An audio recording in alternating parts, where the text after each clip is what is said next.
Friends, we come to another subject today in God's plan for man. That is Lesson 17, the Dispensation of Law.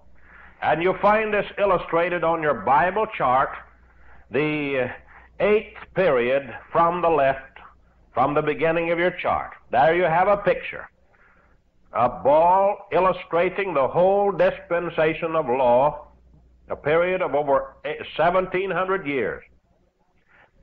And there you have the journey of the children of Israel out of Egypt, the period of the judges, the kings, the captivities, the return from captivity, to make a nation in the land during the first coming of Christ.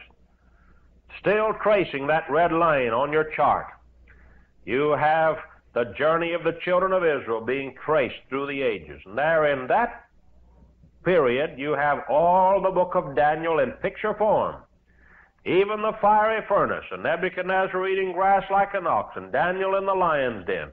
And you have the great image that Nebuchadnezzar saw in chapter 2. You have the vision of these four great beasts of chapter 7, the ram and the he-goat of chapter 8, the 70 weeks of chapter 9, and so on. Then you have in that period a picture of the tabernacle of Moses and the high priest, and various other scenes illustrating different events in the dispensation of law. So that is our study now for the next few days, the study of the dispensation of law. First, this is another one of those dispensations in the present or post-diluvian period. That is covered from Genesis 8:15 to Revelation 19:21. The length of the dispensation of the law, as I say, is over 1,718 years. Now, we won't take too much time to go into the proof for the length, but in this lesson, we do have definite proof for the length of this period. For example, 41 years during the wandering of the children of Israel in Egypt and the year at Mount Sinai. And we have the experiences of the judges. The period of the judges are from the time from the entrance into Canaan to the reign of Saul, about 520 years, made up of 450 years of this period by the reign of 16 judges and various servitudes of Israel, and then, of course, the time that Joshua lived and the elders that outlived Joshua.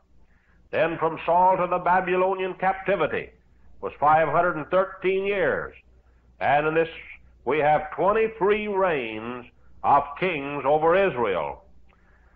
And then from the Babylonian captivity to the restoration of the Jews under Ezra and Nehemiah, we have a period of 164 years. And then from the commandment to restore and build Jerusalem under the Messiah, as recorded in Daniel 9:24 to 27, there was to be a period of 483 years to the cutting off of the Messiah on the cross. Now, the length of the period, therefore, altogether is about over 1,800 or 1,718 years. Now, as to the favorable beginning of this period, we have certain scriptures that will help us on this point. Never did fallen man have a more favorable beginning than did Israel at the beginning of this dispensation. The Israelites had seen the mighty power of God doing signs and wonders in Egypt, in the exodus from Egypt, in the wilderness, and in fact for over 40 years. No race of people had ever seen such miracles before, or such manifestations of the power of God. God spoke the law to them in an audible voice, according to Deuteronomy 5, until they actually feared the voice of God and prayed that he would not speak any more. God was visible to them in a pillar of the fire by night and a cloud by day. He supernaturally provided bread for them and kept them all the days of the wilderness experience, even kept their clothes from wearing out, according to Deuteronomy 29:5. He gave them quails and water and provided for them on every occasion. He took sickness away from them. In fact, there wasn't one feeble person in all their tribes, according to the 105th Psalm, the 37th verse, the 107th Psalm, the 20th verse. He gave them the riches of Egypt for their long hire in lieu of wages for the long period of slavery that they went through. He gave them revelations and made personal appearances to them. In fact, one time he took 74 of the chief men of Israel on Mount Sinai and showed himself to them personally and made a banquet for them. They saw the God of Israel and did eat and drink. God gave them the complete code of laws governing every phase of human living and human life. He made a new eternal covenant with them, gave them promises and blessings, and covered all human needs and everything that a person could possibly want in life. All those things were assured them on condition of obedience to God. They had the old covenants and the promises that were made even before the law of Moses was given. They had the Abrahamic covenant. They had the Saraic covenant. They had the Hagaric covenant. They had the Canaanic covenant. They had the Edenic covenant. They had all the other covenants. So they had a very favorable beginning at the beginning of the dispensation of law. Now this is the period from Moses to Christ, as you can see on your Bible chart. That long period from the 12th chapter of the book of Genesis to the New Testament times, to the preaching of the kingdom of heaven by John the Baptist. For we read the law and the prophets prophesied until John. Since then the kingdom of heaven is preached, and all men press into it. Thus, in this long period, during which time all the Old Testament was written, we have some wonderful things to study. The test for man in this dispensation was to obey the law of Moses in every detail. And this law consisted of the commandments. These expressed the sum of God's holy will in every phase of human life. And they are the sum of God's laws and judgments and ordinances referred to in other parts of the contract. And then there were the judgments. These express the sum of the relations of men with men in their earthly pilgrimage. These are the more detailed regulations of the social laws that are summed up in the Ten Commandments. And then there were the ordinances. These express the sum of the religious life and worship of the people of God.